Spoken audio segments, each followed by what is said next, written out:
Hola, ¿qué tal? Bienvenidos a La Pepa. Este es un programa en alianza de lasillavacía.com y de Canal Capital. Aquí buscamos explicar en profundidad los temas que son de interés para usted. El Escuadrón Móvil Antidisturbios, conocido como el SMAT, es la fuerza de la policía que se dedica a controlar disturbios, multitudes, desalojos y demás. Es una fuerza que ha sido muy polémica, pues se ha visto involucrada en numerosos escándalos de abuso de fuerza.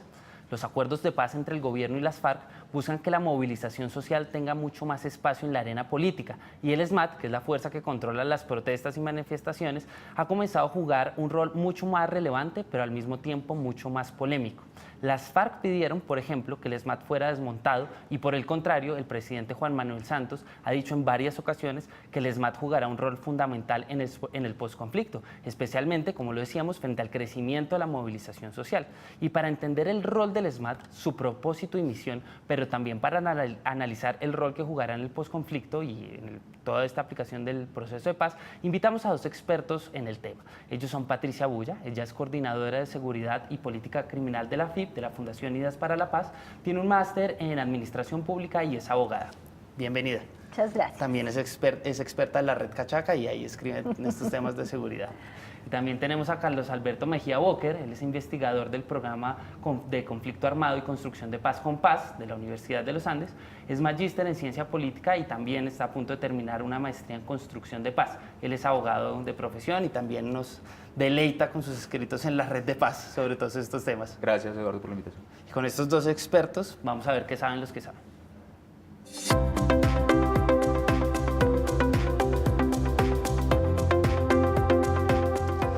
Patricia, en este programa siempre queremos contextualizar a la gente de lo más básico hasta lo más puntual. ¿Qué es el SMAT y cuál es su rol? El SMAT en realidad no se llama el SMAT.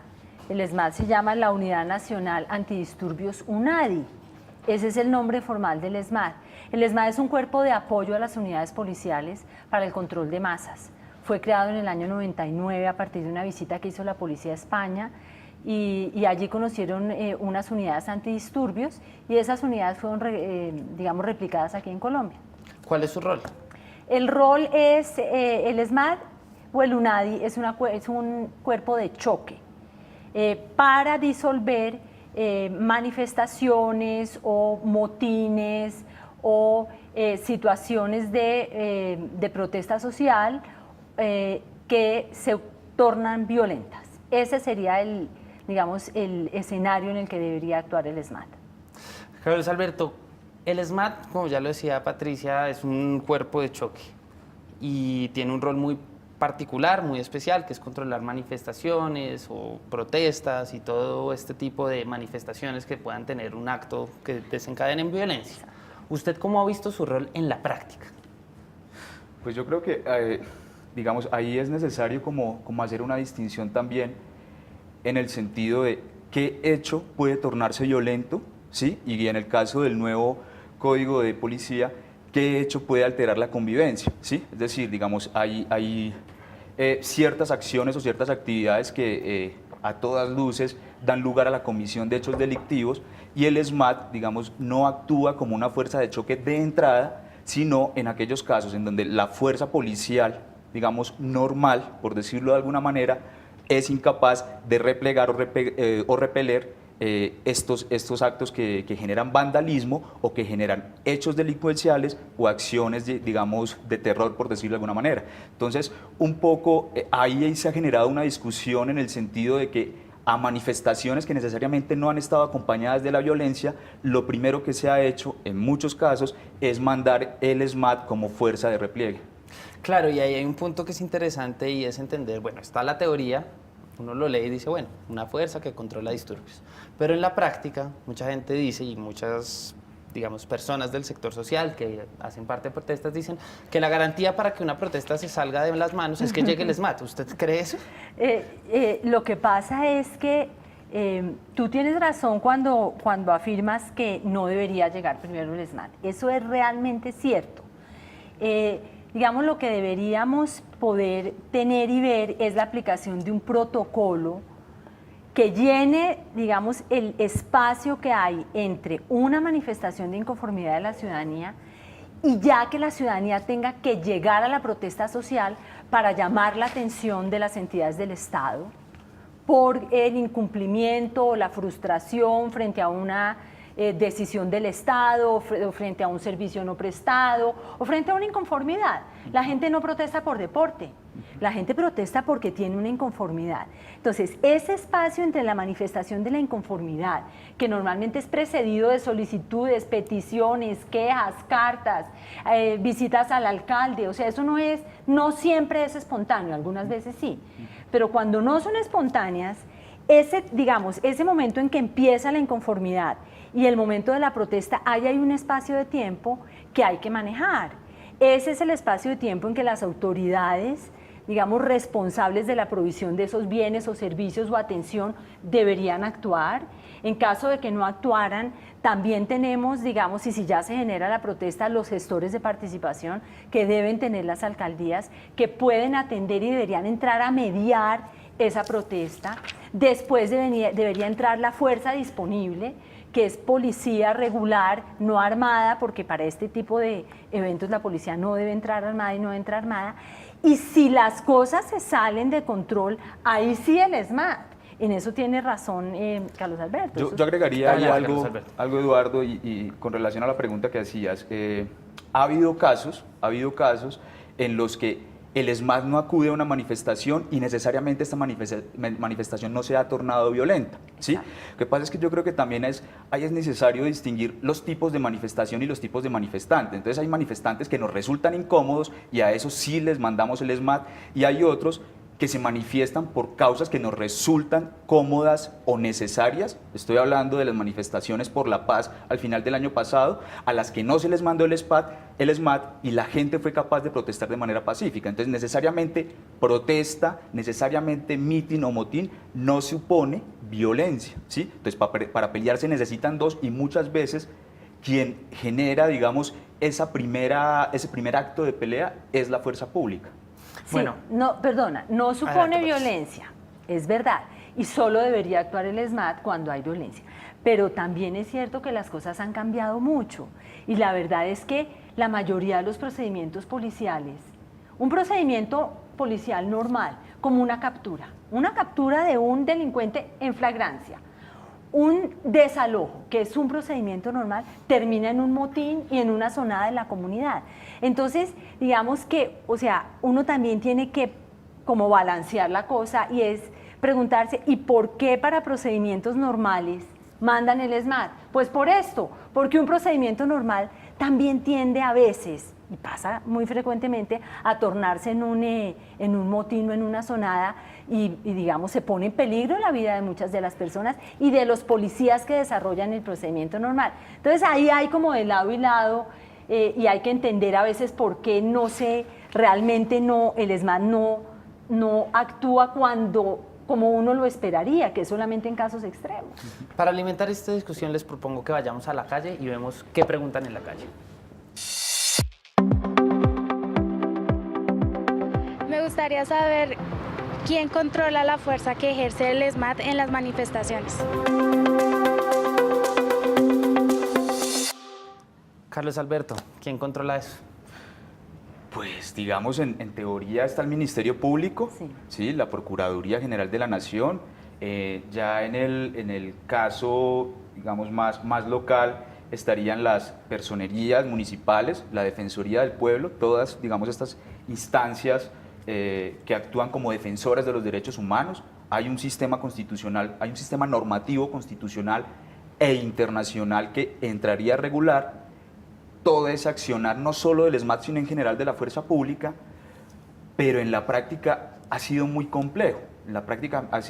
Incluso si uno revisa, existen unos manuales de operación del ESMAD en donde se les indica incluso la forma de disparar sus armamentos, la forma de utilizar, digamos, como toda su dotación, y claramente lo que nos han mostrado, pues digamos, las acciones o los hechos en los que se han visto inmiscuidos es que no siguen tales protocolos. Por ejemplo, ellos tienen que disparar estas armas que lanzan los gases. Que vale la pena hacer la aclaración que no usan armas letales, ¿no? Ajá.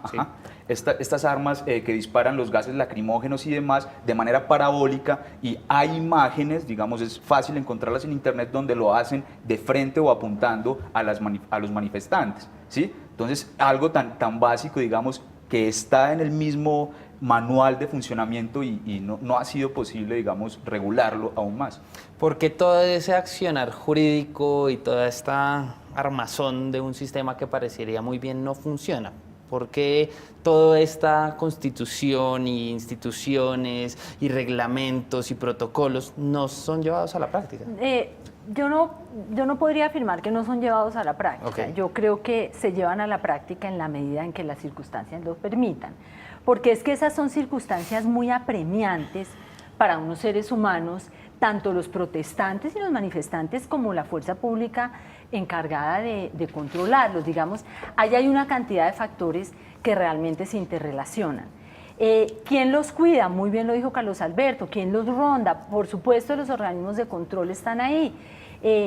Pero yo creo que en eso hay que avanzar y hoy en día se puede avanzar de muchas maneras. Por ejemplo, en países como Irlanda, como en Chile, este tipo de unidades tienen cámaras que graban absolutamente toda la operación, tienen cámaras acá o tienen unos cascos con videograbadoras que permiten realmente monitorear, pero monitorear no solamente el comportamiento de la autoridad, sino el comportamiento de la ciudadanía. Esos, por ejemplo, son mecanismos de control que sería muy interesante poderlos impulsar acá, porque muchas veces, y como tú lo decías, tú dices, es que la policía es la que empieza el problema, puede que sí algunas veces, pero la ciudadanía también. Pues también algunas veces. Entonces es muy importante que eso se pueda grabar, que haya unos registros que permitan judicializar a aquellas personas, tanto de la ciudadanía como de las autoridades, que realmente se excedan. Y muchas veces nos quedamos en el que el uno dijo, el otro dijo, y digamos, y muchas veces con distinto tipo de intereses, porque además la protesta pública ha cambiado. Patricia, digamos. yo Sí. simplemente, Carlos Alberto, por Sí. favor. ahí aclararía algo. Cuando ahorita decía, muchas veces la policía comienza, digamos, los disturbios, eso no excluye que pues, los manifestantes también lo hagan, ¿sí? Exacto. Sino que también ha habido casos, y esto probado también, de la infiltración, digamos, de Exacto. agente del orden público en las protestas, ¿sí? ¿Por qué? Aquí no se nos puede olvidar que si bien Patricia trae a colación, digamos, unas experiencias internacionales, no se nos puede olvidar que estamos en un país que apenas está solucionando 5 décadas de conflicto armado, ¿sí? Y de alguna manera eso ha impactado el manejo de todo el asunto de orden público, seguridad, convivencia. Eso ha hecho que problemas de convivencia y problemas de seguridad sean vistos o hayan terminado siendo resueltos como problemas de orden público y como problemas de defensa nacional, ¿sí? Entonces, en cierta medida también, en una manifestación no solamente se ven, digamos, ciudadanos de a pie marchando, sino que muchas veces el Estado y la fuerza pública lo que ha visto son infiltrados de alguno de los grupos armados en contienda. Entonces, eso no se nos puede olvidar porque eso de cierta manera ha hecho o ha determinado como que la confrontación, si se quiere, o el manejo de estas situaciones sea de una manera. Una última cosa, tú ahorita decías, el ESMAD no utiliza armas letales, claramente no, pero no es gratuito que entre el 2012 y 2014 se hayan producido 13 asesinatos, presuntamente, 13 asesinatos presuntamente cometidos por miembros del ESMAD, sin contar 137 heridos y otro tipo de agresiones. Claro, a mí me gustaría, antes de entrar de fondo en el tema del posconflicto, analizar brevemente cómo juega esto dentro del Código de Policía recientemente implementado.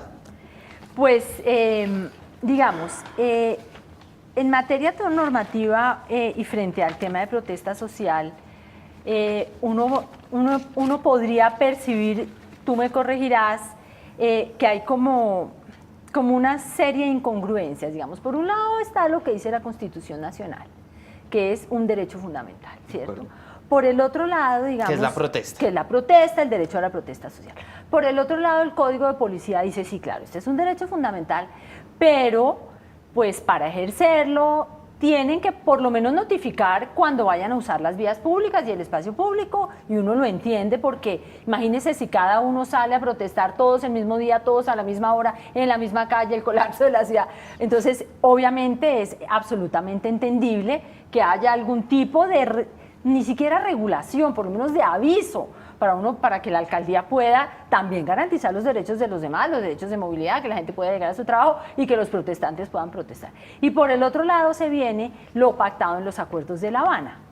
para lo cual entiendo se va a organizar una comisión para el ejercicio del derecho a la protesta. Entonces, esos 3 instrumentos normativos va a haber que articularlos y vamos a tener que entenderlos para que en el posconflicto tanto la policía como las autoridades locales tengan como una misma comprensión de cómo van a manejar esto, porque hay que tener en cuenta que la protesta social, si bien es cierto que la policía al final pone la cara, no es la única responsable. La gente protesta, claro, Timochenko, no por la policía, la gente protesta porque, digamos, la debilidad institucional, la ineficacia de las burocracias genera que la gente se sienta inconforme y por eso la gente protesta. A la final es a la policía a la que le toca ir a poner la cara. Claro, Timochenko bien lo decía en uno de sus trinos, que el código de policía va en contra de los acuerdos justamente por todo este tema. ¿Usted está de acuerdo? No, yo digamos quisiera señalar algo con relación a lo que está diciendo Patricia. Claramente la gente no protesta porque la policía entre como a estar más presente, si se quiere, en la cotidianidad, ¿sí? Aunque también porque está muy presente en algunos casos, sino también porque es que no podemos desconocer el tipo de policía que en algunos lugares del país tenemos, los casos, los escándalos, los casos de abusos policiales. Entonces también implementar un código que en cierta medida menoscaba las libertades y los derechos fundamentales con una institución que en algunos casos se ha visto involucrada en casos de corrupción y de abusos de autoridad, pues es bastante complejo. Ya en lo normativo yo quisiera señalar, digamos, y esto no tiene que ver tanto con la actuación de la policía, 3 cositas que están en el artículo 53 sobre el ejercicio del derecho de reunión del nuevo Código de Policía y manifestación pública, y son los siguientes. Lo primero es que en la norma se señala que toda persona podrá reunirse y manifestarse en un sitio público, dice, con el fin de exponer sus ideas e intereses, y en alguna parte dice, de cualquier otro fin legítimo, ¿sí? Entonces, ¿qué es otro fin legítimo? ¿Qué fines no son legítimos, digamos, para que las personas puedan reunirse y expresar públicamente eso? 2, dice que deberá enviarse una comunicación previa, con un tiempo de 48 horas, digamos, de anticipación, anunciándolo, suscrita por 3 personas, y aquí es también importante tener en cuenta el contexto, ¿sí? Es solo mirar, digamos, los líderes que han venido siendo asesinados desde el año pasado hacia acá, el contexto que tiene el país, digamos, que es un contexto complejo, ¿sí? Con un ambiente de esperanza muy grande, pero también con un ambiente de muchos retos. Usted poner a suscribir a 3 personas una autorización, pues, digamos, en un contexto de posguerra, si se quiere, o de posconflicto, ¿qué puede generar eso? ¿Qué tipo de señalamientos? Mientras no borremos de la doctrina militar y de buena parte de la opinión pública esa visión de amigo-enemigo, esa visión de comunistas anticomunistas, que vamos a seguir señalando. Un tema de estigmatización a la protesta social, que sin duda va a ser uno de los grandes retos que vienen ahora, si se cumplen, digamos, pues los compromisos allí pactados en el acuerdo. ¿Usted cómo ve eso, pues, Patricia? Yo lo que creo es que la protesta social va a ser uno de los mecanismos de participación más importantes en el posconflicto. Ustedes imagínense los 80 escenarios de participación que se pactaron en los acuerdos. Imagínense y no, digamos, con toda consideración, pero los problemas de implementación y ejecución que tiene el Estado, ¿sí? Y la cantidad de fallas y de probablemente incumplimientos que se van a generar. Frente a todos los mecanismos de participación, pues la protesta social encuentra el terreno más abonado para ejercerla, y esto va a ser aprovechado políticamente por quienes la inciten. Entonces, yo no creo que vayamos avanzando hacia la estigmatización de la protesta social, sino tenemos que ir avanzando, y tú lo dices muy bien, hacia el manejo de la protesta social como un problema de seguridad ciudadana, que tenemos que aprender a manejar, pero que no puede manejar sola la policía. Es que ese es, digamos, mi punto. El tema de la protesta social tiene que ser manejado por las autoridades responsables. O sea, es que la seguridad y convivencia no es solo una responsabilidad de la policía, porque problemas de seguridad y convivencia se generan por fallas en los servicios públicos, problemas de seguridad porque no hay agua, una protesta se genera porque no hay agua. Claro. O sea, entonces, ¿dónde están esas autoridades que tienen una responsabilidad en atender a la ciudadanía? Listo, Patricia y Carlos Alberto, los invito a que vayamos a analizar la pepa de este asunto.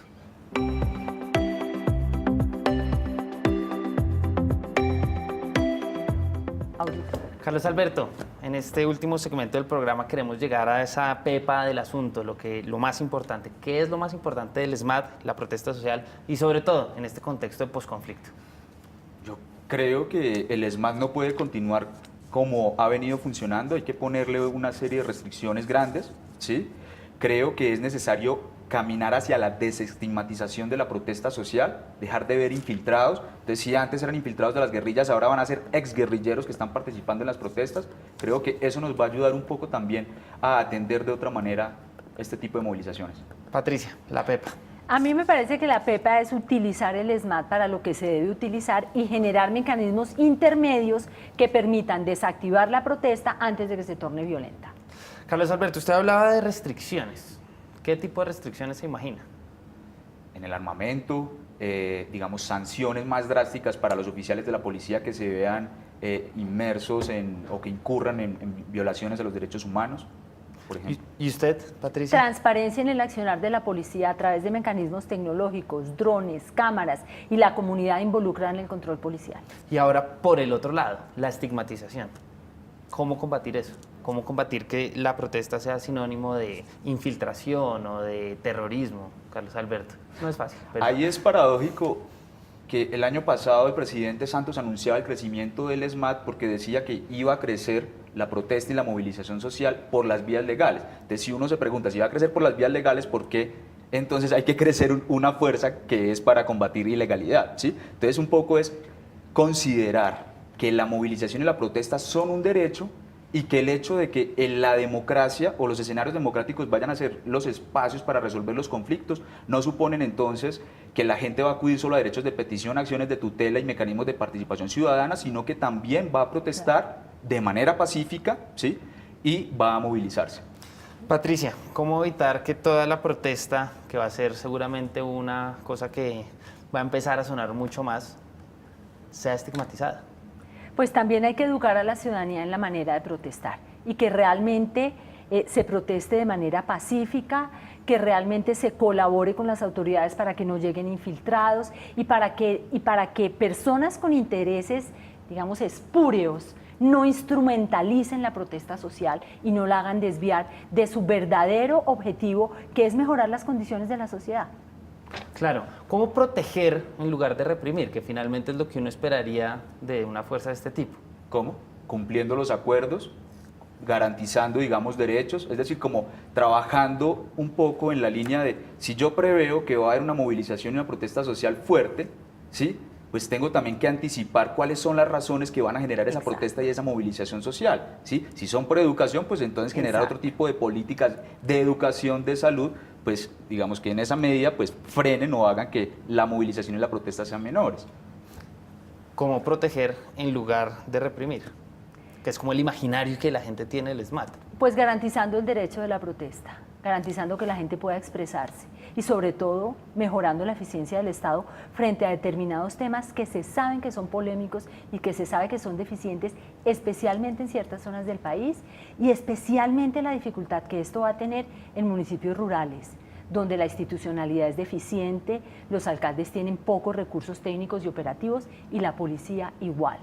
Carlos Alberto y Patricia, los dos miembros de La Silla Llena, que nos deleitan con sus escritos. Muchas gracias por haber venido acá a la PEP. Muchas gracias. Y a todos ustedes recuerden que este programa es una alianza de lasillavacía.com y de Canal Capital. Recuerde escribirnos a @lasillavacía o @Canal Capital con el numeral o hashtag La Pepa y cuéntenos qué tema le gustaría que le echáramos pepa en el próximo programa. Hasta la próxima.